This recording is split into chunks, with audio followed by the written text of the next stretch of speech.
Bonjour, troisième journée de la Gondol Cup. Une journée spéciale sans tournoi de foot aujourd'hui. Nous partons d'Apato pour aller à Grand Sentier et nous allons en pirogue.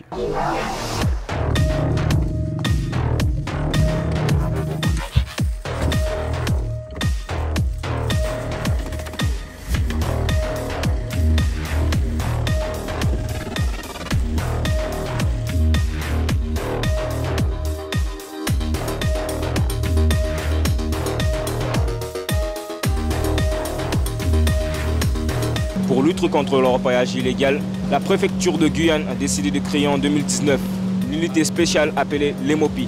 Je vous propose d'écouter Damien Ripper au micro de Yannick.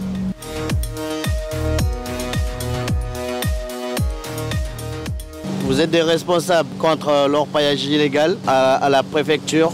Quelle est votre mission?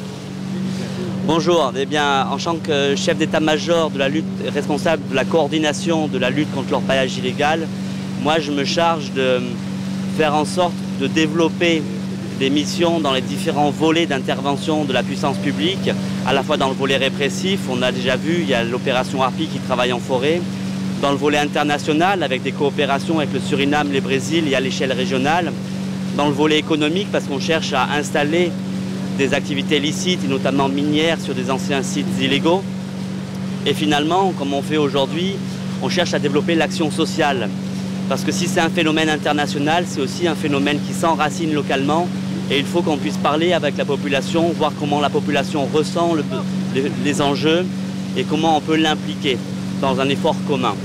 Voilà, ça c'est mon rôle, c'est de développer, de coordonner l'ensemble des interventions dans tous ces domaines-là. Au niveau des chiffres, ce qu'on constate, c'est qu'à 2000 $ l'once sur le marché mondial, la Guyane produit entre 5 et 7 tonnes d'or.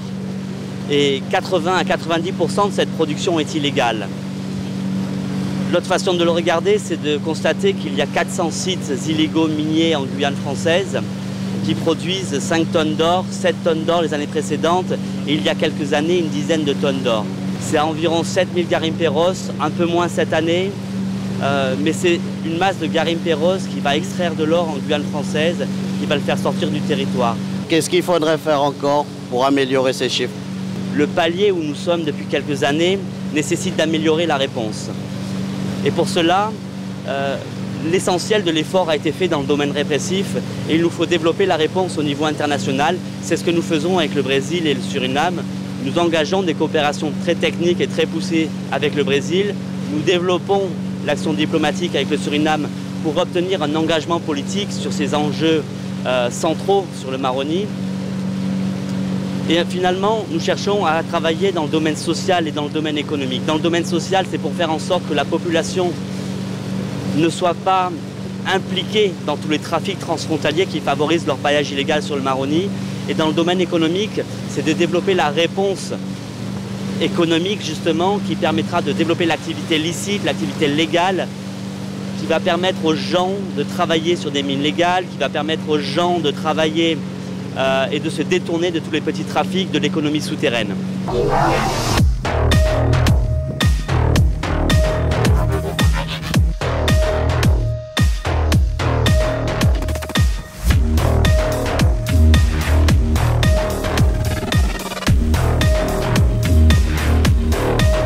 Notre voyage entre Apato et Grand Sentier se poursuit. Je vous propose de regarder le troisième épisode de la mission de l'armée en forêt.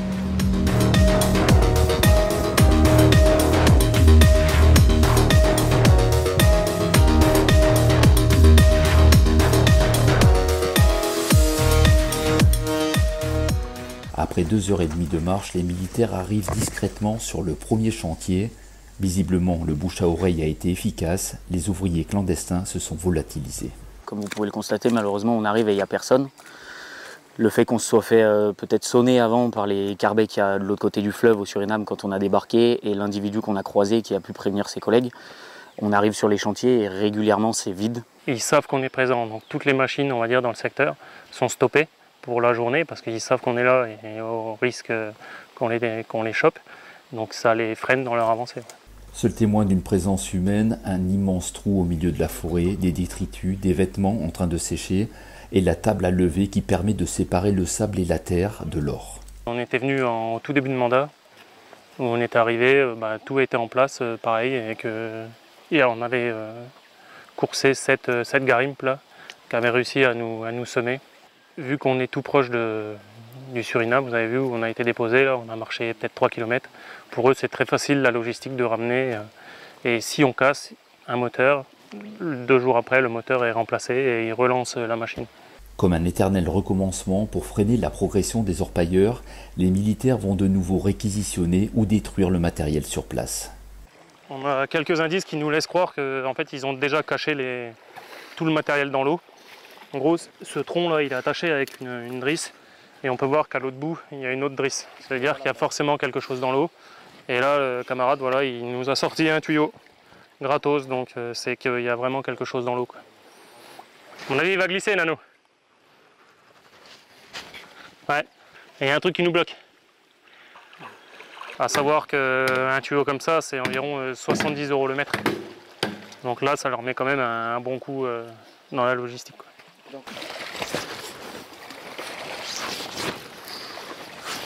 Putain, mais il tient à quoi cet enfoiré là?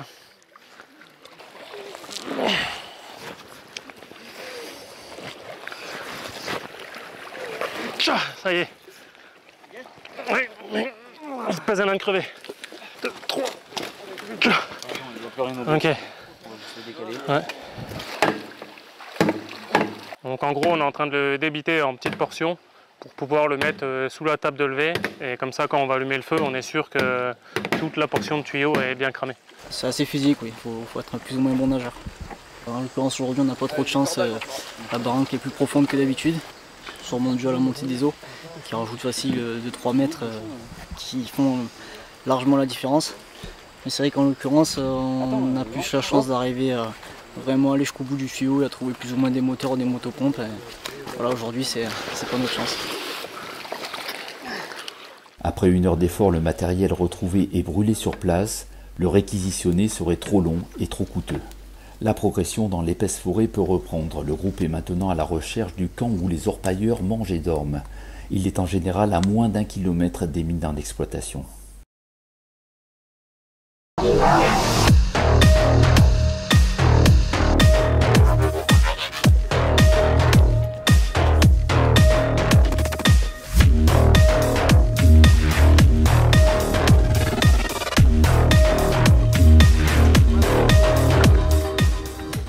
Nous venons d'arriver à Grand Sentier. Je vous propose d'écouter le chef de corps Roméo François du RSMA Guyane.